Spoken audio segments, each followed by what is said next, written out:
Hi students, நம்ம இந்த வீடியோவில் கிளாஸ் 10க்கான arithmetic progression சாப்டரோட ஃபுல் கான்செப்ட் பார்க்க போகிறோம். ரொம்ப சிம்பிளான ஒரு சாப்டர். arithmetic progression அப்படின்னா என்ன? சாதாரணமாக ஒரு நம்பர்ஸ் இப்படி லிஸ்டிங்கில் இருக்குது, லிஸ்ட் பண்ணியிருக்காங்க 1 2 3 4 5 6 அப்படின்னு வந்து சும்மா லிஸ்ட் ஆகிருக்கு, அவ்வளோதான். இந்த எப்படி வேணாலும் நம்பர்ஸ் எழுதலாம்ல, இப்படி எழுதியிருக்கலாம். நான் 6 7 9 13 இது எல்லாமே வந்து சும்மா லிஸ்டிங் த நம்பர்ஸ், ஒரு கமா போட்டு சும்மா நம்பர்ஸ் எழுதியிருக்கோம். இந்த நம்பர்ஸ் எல்லாமே ஒரு பர்டிகுலர் நம்பரால் ஆட் ஆயிருந்தாலோ இல்லை ஒரே பர்டிகுலர் நம்பரால் சப்ட்ராக்ட் ஆயிருந்தாலோ அவங்க வந்து அரித்மெட்டிக் ப்ரோக்ரஷனில் வருவாங்க. ஒரே நம்பரால் ஆட் ஆயிருக்கணும். இப்போ இந்த ஃபஸ்ட்டு பாருங்களேன், 1 2 3 4 5 6. இப்போ 1 கூட 1 ஆட் பண்ணால் 2 கிடைக்குது, 2 கூட 1 ஆட் பண்ணால் 3, 3 கூட 1. இது எல்லாமே 1 1 ஆட் ஆகிட்டே போயிருக்கு, அதாவது கான்ஸ்டண்ட்டாக ஒரே நம்பரால் ஆட் ஆகிட்டே போயிருக்கு. அப்போ இது கண்டிப்பாக என்ன தான், இது ஒரு அரித்மெட்டிக் ப்ரோக்ரஷன் தான், அதாவது கன்ஃபார்ம் பண்ணலாம். இந்த ஒரே மாதிரியான நம்பர் ஆட் ஆகுதுல்ல, அந்த நம்பருக்கு பேர் டிஃப்ரென்ஸ்னு சொல்லுவாங்க. d is equal to +1 இந்த சம்மில், ஃபஸ்ட்டு சம்மில் டிஃப்ரென்ஸ், காமன் டிஃப்ரென்ஸ், ஒரே மாதிரி டிஃப்ரென்ஸில் இருக்கிற நம்பர்ஸ் தான் அரித்மெட்டிக் ப்ரோக்ரஷன். இப்போ பாருங்களா, 7க்கு அப்புறம் 9 வந்திருக்கு, அப்போ +2 ஆட் ஆகிருக்கு. 9க்கு அப்புறம் 11ம் +2 ஆட் ஆகிருக்கு. 11லேருந்து 13ம் +2 ஆட் ஆகிருக்கு. அப்போ இது கூட கண்டிப்பாக ஒரு அரித்மெட்டிக் ப்ரோக்ரஷன் தான், அதை ஷார்ட்டாக ஏபின்னு சொல்லுவாங்க. இங்கே யூஸ் பண்ணியிருக்க காமன் டிஃப்ரென்ஸ் வந்து +2. இந்த லாஸ்ட் ஒன் பாருங்கள், 6லேருந்து 7க்கு வந்து +1 ஆட் ஆகிருக்கு, 7லேருந்து 9க்கு வந்து +2 ஆட் ஆகிருக்கு, மறுபடியும் 9லேருந்து 13க்கு 4 ஆட் ஆகிருக்கு. 1 2 4 இதில் காமனாக ஒரு டிஃப்ரென்ஸ் வரல, வேறு வேறு நம்பர் டிஃப்ரென்ஸாக வருதுல்ல. அப்போ இது வந்து நாட் அண்ட் ஏபின்னு சொல்லிவிடுவாங்க, இது வந்து ஒரு ஏபிஐ கிடையாது அப்படின்னு சொல்லிடுவாங்க. இது கண்டிப்பாக ஆட் மட்டும்தான் ஆகுமா மேம் அப்படின்னா அப்படி கிடையாது, சப்ட்ராக்ட் கூட ஆகலாம். இந்த மாதிரி நெகட்டிவ் இன்டீஜர்ஸும் நம்மளால் எடுக்க முடியும், அதனால் இப்படி மைனஸ் ஆகிட்டே கூட போகலாம். இப்போ 100லேருந்து 70 வர்றதுக்கு -30 பண்ணியிருக்காங்க, 70லேருந்து 40 வர்றதுக்கு மறுபடியும் ஒரு -30 பண்ணியிருக்காங்க. ஸோ கண்டிப்பாக இதோட அடுத்த டேர்ம் என்னன்னு கூட உங்களுக்கு வந்து கொஸ்டின் கேட்கலாம். மறுபடியும் இதுலேருந்து ஒரு -30 பண்ணோன்னா நமக்கு என்ன வரும், 10 வரும். ஸோ இது வந்து ஒரு ஏபியானா நம்ம கண்டிப்பாக இது ஒரு ஏபி. இந்த இடத்துல டிஃப்ரென்ஸ் என்ன யூஸ் பண்ணியிருக்காங்க அப்படின்னா -30 யூஸ் பண்ணியிருக்காங்க, மைனஸ் சிம்பிளோடு சேர்த்து எடுக்கணும். ஸோ இது வந்து டிக்ரீஸிங்கில் போகுது, இதெல்லாம் வந்து இன்க்ரீஸிங் வருது. இதுதான் ஃபஸ்ட்டு ஏபியோட பேசிக்ஸ். நெக்ஸ்ட்டு ஏபியோட ஜென்ரல் டேர்ம் எப்படி இருக்குன்றதை நம்ம பார்க்க போகிறோம். இப்போ ஃபார் எக்ஸாம்பிள் இதுலேருந்தே வந்து ஒரு கொஸ்டின் நான் எடுத்துக்கிறேன். இப்போ 1 2 3 இருக்கட்டும், 1 2 3 4 இது வந்து ஒரு ஏபி தான் கன்ஃபார்மாக. இதோட டிஃப்ரென்ஸ் வந்து 1ன்னு நம்ம சொல்லிட்டோம். ஜென்ரலாக இதை எப்படி வந்து யூஸ் பண்ண போகிறாங்க நோட்டேஷன் அப்படின்னா, ஃபஸ்ட்டு நம்பர் வந்து எப்போவுமே ஏன்றது எதை குறிக்கும்னா ஃபஸ்ட்டு டேர்மை குறிக்கும். ஸோ ஏன்றது என்னது, ஃபஸ்ட்டு டேர்ம். எல்லா சம்லையுமே ஏன்றது வந்து ஃபஸ்ட்டு டேர்ம் தான். இதை ஏன்னு மட்டும் இல்லை, இதை A1ன்னு சொல்லலாம். A1னாலும் ஏனாலும் ஒன்று தான், ஃபஸ்ட் டேர்ம். இப்போ இது வந்து ஏ. இந்த 2 எப்படி தரமா கிடச்சிருக்கு, 1 + 1, அதாவது இந்த 1 கூட ஒரு 1 ஆட் பண்ணியிருக்காங்க. நான் சொன்னேன் இதில் என்ன நம்பர் வந்து ஆட் ஆகிட்டே போயிருக்கோ அது வந்து அந்த டிஃப்ரென்ஸ்னு எடுக்க சொன்னோம். இப்போ டீன்றது என்னதுன்னா கொஸ்டினில் காமன் டிஃப்ரென்ஸ். டீன்றது காமன் டிஃப்ரென்ஸ், அதாவது 1 கூட 1 ஆட் பண்ணியிருக்கு, அதாவது ஏ கூட ஒரு தடவை டி ஆட் பண்ணியிருக்காங்கன்னு அர்த்தம். இந்த 3 இருக்குல்ல, இந்த 3 எப்படி கிடச்சிருக்குன்னா 1 + 1 + 1, 3 தடவை 1 ஆட் ஆயிருக்கு, அதான் இந்த 3 வந்திருக்கு. இதில் இந்த ஃபஸ்ட்டு 1 இருக்குல்ல, அது வந்து உங்களோட ஏ, இந்த 2 1 உங்களோட டி ப்ளஸ் டின்னு சொல்லலாம். இது 4ன்றது 1 + 1 + 1 + 1 இல்லை, அதாவது ஏ கூட 3 தடவை டிஃப்ரென்ஸ் ஆட் ஆயிருக்கு அப்படின்னு நம்மளால் சொல்ல முடியும். அதாவது ஃபஸ்ட் நம்பர் வந்து ஏ, ரெண்டாவது நம்பர் வந்து ஏ ப்ளஸ் ஒரு தடவை டி, அடுத்த நம்பர் வந்து ஏ ப்ளஸ் 2 தடவை டி, அடுத்த நம்பர் ஏ ப்ளஸ் 3 தடவை டி ஆட் பண்ணணும். ஸோ இதுதான் பேசிக். ஃபஸ்ட் நம்பர் அப்படியே வச்சுட்டு அடுத்த நம்பர் கூட ஒரு தடவை டிஃப்ரென்ஸ் ஆட் பண்ணால் அடுத்த 2 தடவை டிஃப்ரென்ஸ் ஆட் பண்ணுவாங்க, அடுத்த தடவை 3 தடவை டிஃப்ரென்ஸ் ஆட் பண்ணுவாங்க. இதுதான் இதோட ஜென்ரல் ஃபார்ம். இப்போ இதை பாருங்களேன், இது வந்து ஃபஸ்ட்டு டேர்ம் வந்து நான் ஏன்னு எடுத்துக்க சொன்னேன், இது வந்து A1, இது உங்களோட A2, இது உங்களோட A3. இதெல்லாம் வந்து terms, first term, second term, third term, fourth term. அப்போ A4க்கு என்ன ஃபார்முலானா A + 3D. இந்த 4லேருந்து ஒரு நம்பர் கம்மியாக டிஃப்ரென்ஸ் ஆட் பண்ணணும். 4வது டேர்ம் வேணும் அப்படின்னா ஏ கூட 3 தடவை டிஃப்ரென்ஸ் ஆட் பண்ணணும். நல்லா யோசிச்சு பாருங்கள். இப்போ எனக்கு வந்து 10வது டேர்ம் வேணும், A10 வேணும். அப்போ நான் என்ன பண்ணணும்னா ஏ கூட 9D ஆட் பண்ணணும், 9 தடவை டி ஆட் பண்ணணும். அப்போ தான் நமக்கு என்ன கிடைக்கும், A10 கிடைக்கும். ஸோ இதை பேசிக்ஸாக வச்சு யோசிச்சு பார்த்தோம்னா எனக்கு nth டேர்ம் வேணும், ஏஎன் என்னன்னு தெரியணும்னா அப்போ ஏ கூட எத்தனை டைம் டி ஆட் பண்ணணும், n - 1 டைம்ஸ் டி ஆட் பண்ணணும். இந்த நம்பர்லேருந்து ஒரு நம்பர் கம்மியாக டிஃப்ரென்ஸ் ஆட் பண்ணணும். 10வது டேர்முக்கு 9 தடவை டி ஆட் பண்ண சொல்கிறோம். அப்போ nth டேர்முக்கு எத்தனை தடவை டி ஆட் பண்ணணும்னா n-1 டைம் டி ஆட் பண்ணணும். இதுதான் வந்து பேசிக் ஃபார்முலா ஏபியில். எந்த டேர்மை கண்டுபிடிக்க சொன்னாலும் இதை யூஸ் பண்ணி நம்மளால் கண்டுபிடிக்க முடியும். 47th டேர்ம் என்னன்னு கண்டுபிடிங்கன்னா A47 equal to A plus 47 minus 1 என்ன 46Dன்னு எழுதிடுவாங்க. ஸோ இதுதான் எந்த டேர்ம் கேட்டாலும் இதை யூஸ் பண்ணி கண்டுபிடிச்சிடலாம். இதுதான் ஜென்ரல் டேர்முக்கான ஃபார்முலா. இங்கே மேலே எழுதியிருக்கேன்ல ஏ ப்ளஸ் டி ஏ ப்ளஸ் 2D இதை வந்து ஜென்ரல் ஃபார்ம்னு சொல்லுவாங்க. இது so on up to N terms இருக்குது அப்படின்னா கடைசியில் A ப்ளஸ் n-1 இன்ட்டு டின்னு எழுதிப்போம். ஒரு ஏபியில் n டேர்ம்ஸ் இருக்குது அப்படின்னா இதுதான் அதோட ஜென்ரல் ஃபார்ம். கொஸ்டினை கிளியராக படிச்சுட்டு ஆன்சர் பண்ணணும். இது வந்து ஜென்ரல் ஃபார்ம், இது வந்து ஜென்ரல் டேர்ம், இது வந்து ஜென்ரல் டேர்ம் கேட்குறாங்களா ஜென்ரல் ஃபார்ம் கேட்குறாங்களான்னு பார்க்கணும். ஃபார்ம் அண்ட் ஏபின்னு கேட்டாங்கன்னா ஆன்சர் இப்படி தான் முடியும். A ப்ளஸ் டி இப்படி தான் கம்ப்ளீட் பண்ணணும். டேர்ம் கேட்டாங்கன்னா இப்படி கம்ப்ளீட் பண்ணணும். General form general term.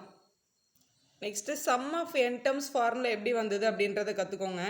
இப்போ வந்து ஃபார் எக்ஸாம்பிள் ஆட் பண்ண போகிறோம் ABA 1 + 2 + 3 + so on up to 100 வரைக்கும் இதை வந்து ஆட் பண்ண சொல்கிறாங்க. சம் ஆஃப் ஃபஸ்ட்டு 100 நேச்சுரல் நம்பர்ஸோட ஆன்சர் என்ன அப்படின்னு கூட கேட்பாங்க. இதோட ஃபார்முலா எப்படி வந்ததுன்னு ஃபார்முலாவோட அரைவல் நான் சொல்லித்தரேன். ஸோ மறக்கவே மறக்காது.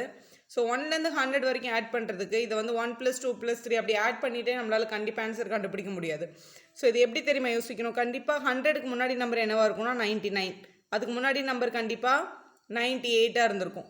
ஸோ இது யோசிச்சு பாருங்கள். இந்த 1ஐயும் 100ஐயும் ஆட் பண்ணால் 101 கிடைக்கும். ப்ளஸ் இந்த 2ஐயும் 99ஐயும் ஆட் பண்ணாலும் 101 கிடைக்கும். இதுக்கு முன்னாடி 98 இருந்திருக்கும். 98ஐயும் 3ஐயும் ஆட் பண்ணாலும் கண்டிப்பாக என்ன தான் கிடைக்கும் 101 தான் கிடைக்கும். ஸோ இதே மாதிரி 2 நம்பரை பேர் எடுத்துகிட்டே வந்தோம்னா எல்லாமே 101 தான் கிடைக்கும். 101 எத்தனை டைம்ஸ் கிடைக்கும் அப்படின்னு தான் நீங்கள் யோசிக்கணும். இதில் மொத்தமாக n வந்து 100 நம்பர் இருக்குது. இதில் என்னன்றது வந்து நம்பர் ஆஃப் டேர்ம்ஸ், எப்போவுமே நம்பர் ஆஃப் டேர்ம்ஸ் தான் நம்ம என்னன்னு சொல்லுவோம். இல்லை 100 நம்பர் இருக்குது. இது எல்லாத்தையும் நம்ம என்ன பண்ணோம்னா 2 நம்பராக பேர் ஆக்கிட்டோம். அப்போ மொத்தமாக இது உள்ள இப்போ எனக்கு எத்தனை தடவை 101 கிடைக்கும் 50 டைம்ஸ் கிடைக்கும். ஸோ இதை வந்து 50 டைம்ஸ்னு எழுதிக்கலாம். 101 50 டைம்ஸ் ஆட் பண்ணால் என்ன கிடைக்கும் 50 × 101. இது வந்து ரொம்ப சிம்பிள். இப்போ வந்து 1 + 1 + 1 + 1 4 தடவை 1 ஆட் பண்ணால் 4 தானே வரும். 4 டைம்ஸ் 1ன்றது தான் இதோட ஆன்சர். இதை ஆட் பண்ணலாம், இல்லை 4 தடவை 1ன்னு சொல்லலாம். அதே மாதிரி தான் 50 டைம்ஸ் 101 ஆட் பண்ணாமல் 50 × 101 எழுதுனா நம்மளோட ஆன்சர் கிடச்சிரும். இது வந்து எப்படி கிடச்சிது அப்படின்னா இந்த 50ன்றது என்ன தெரியுமா, இந்த n பாதி n/2ன்னு சொல்லலாம் இந்த 50. இந்த 101ன்றது என்னது, இந்த ஃபஸ்ட் நம்பரையும் இந்த லாஸ்ட் நம்பரையும் ஆட் பண்ணுற ஆன்சர், இல்லைனா n+1 அப்படின்னும் சொல்லலாம். இது வந்து ஃபஸ்ட் டேர்ம், இது வந்து உங்களோட லாஸ்ட் டேர்ம். ஸோ இதுதான் சம் ஆஃப் n டேர்ம்ஸோட ஃபஸ்ட்டு பேசிக் ஃபார்முலா. இது வந்து sum of n natural numbers அப்படின்னு கேட்டாங்க அப்படின்னா இந்த ஃபார்முலா தான் நீங்கள் யூஸ் பண்ண போகிறீங்க. n × n+1/2 அப்படின்றதான் பேசிக். இதை யூஸ் பண்ணி தான் ஏபியோட ஃபார்முலாவுமே வந்தது. இப்போ ஏபின்ற பட்சத்தில் நம்மளோட ஜென்ரல் ஃபார்ம் எப்படி இருக்கும் ஏபியில் A, + D, A + 2D so on up to கடைசி டேர்ம் என்னவாக இருக்கும்னா, சப்போஸ் இதில் நான் n டேர்ம்ஸ் எடுத்துக்கிறேன். இப்போ இது nth டேர்ம் வந்து A + n-1 × Dயாக இருக்கும். இதான் என்னோட nth டேர்ம். இது வந்து A1 A2 A3, இது வந்து an. இப்போ சம் ஆஃப் n டேர்ம்ஸோட ஃபார்முலா என்ன, Sn என்ன அப்படின்னு கேட்டாங்கன்னா இந்த ஃபார்முலா படி இதில் மொத்தம் எத்தனை டேர்ம்ஸ் இருக்குது, n டேர்ம்ஸ் இருக்குது. அப்போ n/2 இன்ட்டு இதில் 1 + nன்னு எழுதியிருக்கோம்ல, இதில் 1ன்றது இந்த ஃபஸ்ட் நம்பர், nன்றது இந்த லாஸ்ட் நம்பர். அதே தான் இங்கேயும் எழுத போகிறீங்க. 1ன்ற இடத்துல இங்கே என்ன இருக்குது, நம்மளோட ஏபியில் A இருக்குது. அப்போ A ப்ளஸ் கடைசி டேர்ம் என்ன A + n-1 × D இப்படி எழுதிக்கலாம் நம்ம. இது ஃபஸ்ட்டு டேர்ம், இது லாஸ்ட் டேர்ம். அப்போ n/2 இன்ட்டு ஏவும் ஆட் பண்ணால் 2A + n-1 × Dன்னு எழுதலாம்ல. ஸோ இதுதான் நம்மளோட Snோட basic formula. n/2 into 2A + n-1 × D. So ஏதாவது ஒரு ஏபி கொடுத்துட்டு அதோட சம் டு n டேர்ம்ஸ் கேட்பாங்க. அப்போ நீங்கள் இதை தான் அப்ளை பண்ணி போடணும். இது மட்டும் தான் அப்ளை பண்ண முடியும். ஆனால் இதை இன்னொரு வேர்ஷனில் கூட எழுதலாம். எப்படி எழுதலான்னு பாருங்கள். Sn = n/2 இன்ட்டு இது சொன்னோம்ல, இது வந்து 1ன்றது ஃபஸ்ட்டு டேர்ம், nன்றது லாஸ்ட் டேர்ம்னு சொன்னோம்ல. ஸோ அதனால் இங்கே வந்து A + Lன்னு கூட எழுதிக்கலாம். Lன்றது என்ன மேம் அப்படின்னா, Lன்றது ஒன்றுமே இல்லை, லாஸ்ட் டேர்ம். ஸோ இந்த ஃபார்முலா யூஸ் பண்ணியும் போடலாம், இந்த ஃபார்முலா யூஸ் பண்ணியும் போடலாம். ஸோ எங்கே எதை அப்ளை பண்ணணும் அப்படின்றதுல வந்து சின்ன டவுட் வரலாம். இப்போது கொடுத்துருக்க கொஸ்டினில் லாஸ்ட் டேர்ம் உங்களுக்கு தெரியும் அப்படின்னா இதை அப்ளை பண்ணிக்கலாம். லாஸ்ட் டேர்ம் என்னன்னு தெரியாது மேம், அதில் வந்து 50 டேர்ம் இருக்குன்னு தான் சொல்லியிருக்காங்க அப்படின்னா நீங்கள் இதில் போகணும். 50வது டேர்ம் என்னன்னு எனக்கு தெரியும் அப்படின்னா இந்த ஃபார்முலா அப்ளை பண்ணணும். எத்தனை டேர்ம் இருக்குன்னு தெரியும், ஆனால் கடைசி நம்பர் என்னன்னு நமக்கு தெரியாது கொஸ்டின் அப்படின்னா ஃபர்ஸ்ட் ஃபார்முலா அப்ளை பண்ணணும். ஸோ ரெண்டத்தை அப்ளை பண்ணாலும் உங்களுக்கு கண்டிப்பாக ஒரே ஆன்சர் தான் வரும்.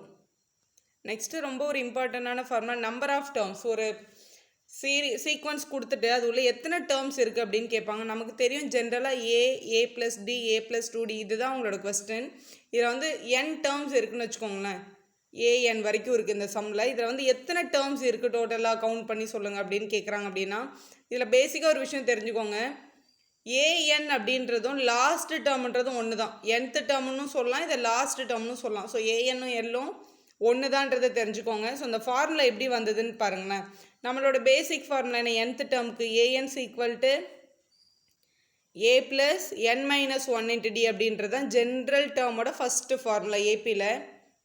இப்போது ஏஎன் வந்து எல்லுன்னு கூட எழுதிக்கலாம்னு சொன்னல, நான் இது வந்து எல்லுன்னு எழுதிக்கிறேன். இப்போது இந்த பக்கம் இருக்க ப்ளஸ் இங்கே வந்து என்ன ஆகும், மைனஸ் ஏவாகும்.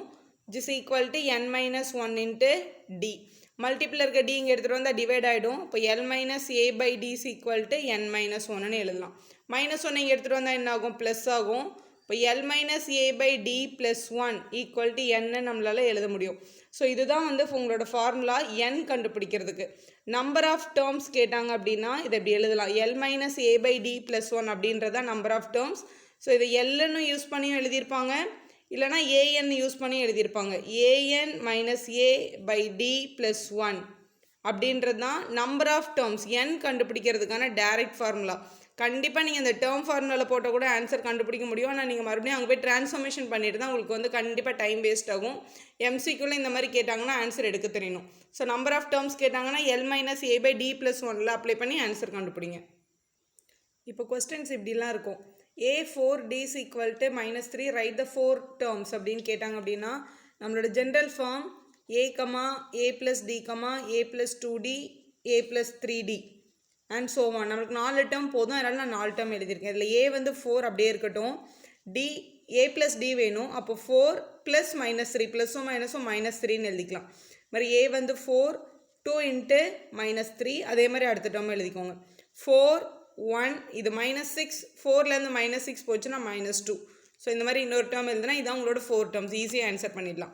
இந்த கொஸ்டின் பாருங்களேன், √2 √8 √18 இது வந்து ஏபியான்னு செக் பண்ணுங்க அப்படின்னு சொல்லுவாங்க. Find out whether it is an AP or not அப்படின்னு கேட்கலாம், இல்லை ஃபைண்ட் த நெக்ஸ்ட் டேர்ம் அப்படின்னு கேட்கலாம் கொஸ்டினில். ஸோ இதை பார்த்தோன்னா நம்ம என்ன பண்ணோம்னா, இங்கே 2லேருந்து 8 ஆயிருக்கு, 8 வந்து 18 ஆயிருக்கு. அப்போ இதோட டிஃப்ரென்ஸ் வந்து ஒரே மாதிரி இல்லை, அப்போ இது ஏபி இல்லை அப்படின்னு யோசிப்போம் நம்ம. ஆக்சுவலாக அது அப்படி யோசிக்கக்கூடாது, ஏன்னா இது வந்து ரூட்டில் இருக்குது கொஸ்டின். ரூட்டில் கொஸ்டின் தான் கண்டிப்பாக சிம்பிளிஃபை பண்ணிட்டு தான் அது வந்து ஒரு ஏபிஐ இல்லையா நம்ம யோசிக்கணும். ஸோ ரூட் 2 சிம்பிளிஃபை பண்ணுறதுக்கு ஒன்றுமே இல்லை, இது அப்படியே வந்துடும். √8 பாருங்கள், 8 வந்து 2 டேபிளில் 4 டைம்ஸ், 2 டேபிளில் 2 டைம்ஸ், 3 தடவை 2 இருக்குது இதுக்குள்ளே, 2 இன்ட்டு 2 இன்ட்டு 2 இருக்குது. 18 பாருங்கள், இது மாதிரி 18 ப்ரைம் ஃபேக்டரைசேஷன் போட்டோன்னா 3 டேபிளில் 3 6 ஆர், மறுபடியும் 3 டேபிளில் 2 டைம்ஸ், 3 இன்ட்டு 3 இன்ட்டு 2ன்னு இருக்குது. ஸோ ரூட்டுக்குள்ளே 2 நம்பர் ஒரே மாதிரி தான், ஒன்று வெளில வந்துடும்ல. அப்போ இது வந்து √2, இந்த 2 2க்கு ஒரு 2 வெளில வந்துடுச்சு, மிச்சம் ஒரு 2 உள்ளே இருக்குது, 2√2. இந்த 2 3க்கு ஒரு 3 வெளில வந்துடுச்சு, இந்த 2 மட்டும் உள்ளே இருக்குது, 3√2. இது வந்து 1√2, இது 2√2, இது 3√2. ஸோ ஒரு நம்பர் தான் இங்கே ஆட் ஆகிட்டே வருது. அந்த √2ன்றது கான்ஸ்டன்டாக அந்த டேர்ம்ஸ் கூட வருது. அப்போ இது கண்டிப்பாக என்ன தான், இது ஒரு ஏபி தான். இதோட அடுத்த டேர்ம் என்ன அப்படின்னு கூட கொஸ்டினில் கேட்கலாம். கண்டிப்பாக அடுத்த டேர்ம் என்னவாக இருக்கும், 4√2ன்னு இருக்கும். ஸோ அதுக்காக 4√2 நம்ம இங்கே எழுத முடியாது. ஆனால் இங்கே இருக்கிறது எல்லாமே பியூர் சர்ட்ஸ். பியூர் சர்ட்ஸ்னால் மொத்த நம்பருமே ரூட்டுக்குள்ளே இருக்குது. ஸோ 4√2ன்றது வந்து இதை வந்து மிக்ஸ்டு சர்டுன்னு சொல்லுவாங்க, இது வந்து பியூர் சர்டுன்னு சொல்லுவாங்க. இப்போ 4√2 அப்படின்றத எப்படி வந்து பியூராக மாற்றுறது அப்படின்னா, இந்த 4 ரூட்டுக்குள்ளே இருக்கும்போது எத்தனை தடவை இருந்திருக்கும், 2 தடவை இருந்திருக்கும்ல. அப்போ 4 இன்ட்டு 4 இன்ட்டு 2 இப்படி இருந்தால் தான் ஒரு 4 வெளில வர முடியும். அப்போ இதோட மல்டிப்ளிகேஷனாக தான் இருக்கும். 4 4s are 16, 16 2s are என்னது 32. அப்போ இங்கே வர வேண்டிய நெக்ஸ்ட் நம்பர் என்னது, √32 அப்படின்றது உங்களோட கரெக்ட் ஆன்சர். இது பாருங்களேன், இது ஒரு இன்ட்ரெஸ்டிங்கான question. Sum of 3 terms in AP is 6, then find A. அப்போ ஃபஸ்ட் டேர்ம் என்னவாக இருக்கும் அப்படின்னு கேட்டிருக்காங்க. 3 டேர்ம்ஸ் எடுங்க அப்படின்னாலே நம்மளோட மைண்டு கண்டிப்பாக ஜென்ரல் ஃபார்முக்கு போய் ஏ ப்ளஸ் டி, ஏ ப்ளஸ் 2டின்னு யோசிப்போம்ல. அப்படி இல்லாமல் இப்போ இங்கே பாருங்களேன், 4 5 6 அப்படின்றது 3 நம்பராக இருந்துச்சுன்னா இது எல்லாமே 1ல் ஆட் ஆகிட்டே போயிருக்கு. அப்போ கண்டிப்பாக இந்த 4க்கு முன்னாடி இருக்க நம்பர் என்னவாக இருக்கும், கண்டிப்பாக 3 இருந்திருக்கும். ஏன்னா 3 கூட 1 ஆட் பண்ணால் தான் 4 வந்திருக்கும்ல. அதே மாதிரி a + d a + 2dன்னு போகிற ஜென்ரல் ஃபார்மில் a + dனா ஏக்கு முன்னாடி இருக்க நம்பர் கண்டிப்பாக என்னவாக இருந்திருக்கும்னா a - d இருந்திருக்கும். இது வந்து பேசிக். இப்போ இது 4 கூட 1 ஆட் பண்ணி ரைட் சைடு நம்பர் வந்திருக்குன்னா 4 கூட 1 மைனஸ் பண்ணி தான் லெஃப்ட் சைடு நம்பர் வந்திருக்கும். ஸோ இது ஜென்ரல் ஃபார்மில் a + d நம்ம யூஸ்வலாக எல்லா சம்மும் போடுறோம். அப்போ அதுக்கு முன்னாடி ஒரு நம்பர் இருந்தால் அது என்னவாக இருந்திருக்கும்னா கண்டிப்பாக a - d இருக்கும். அதுக்கு முன்னாடி ஒரு நம்பர் என்ன இருக்குன்னா a - 2d இருக்கும். இப்போ பாருங்கள், எனக்கு எத்தனை டேர்ம்ஸ் வேணும்? இந்த மாதிரி sum of 3 terms, sum of 4 terms, 5 டேர்ம்ஸ்னால் இந்த நெகட்டிவோடு சேர்த்து எடுத்தால் தான் ஆன்சர் பண்ண முடியும். இப்போ 3 டேர்ம் கேட்டாங்கன்னா இந்த 3 டேர்மை நம்ம எடுக்கணும். a - d a + d a - d a + d. இதை என்ன பண்ண சொல்லியிருக்காங்கன்னா சம் ஆஃப் 3 டேர்ம்ஸ். அப்போ நடுவில் என்ன போடணும்? ப்ளஸ் போடணும். சம் ஆஃப் 3 டேர்ம்ஸோட ஆன்சர் வந்து 6ன்னு சொல்லியிருக்காங்க. அப்போ இங்கே ஈக்குவல் டு 6. இந்த -dயும் இந்த +dயும் என்ன ஆகிடும்? கேன்சல் ஆகிடும். அப்போ 1a 1a 1a 3a = 6. அப்போ a = 6/3 which is equal to 2. அப்போ ஏயோட வேல்யூ என்னது? 2ன்னு எழுதிடலாம். ஃபைண்ட் த 3 நம்பர்ஸ் அப்படின்னு கேட்டாங்கன்னா a - d a + d கொடுக்கணும். அவங்க டிஃப்ரென்ஸ் கொடுக்காதனால நம்மளால் அதை கண்டுபிடிக்க முடியாது. ஃபைண்ட் ஏவோட உங்களோட சம் முடிஞ்சிருச்சு. That's all student. Thank you for வாட்சிங். Like our video, subscribe our channel for more videos.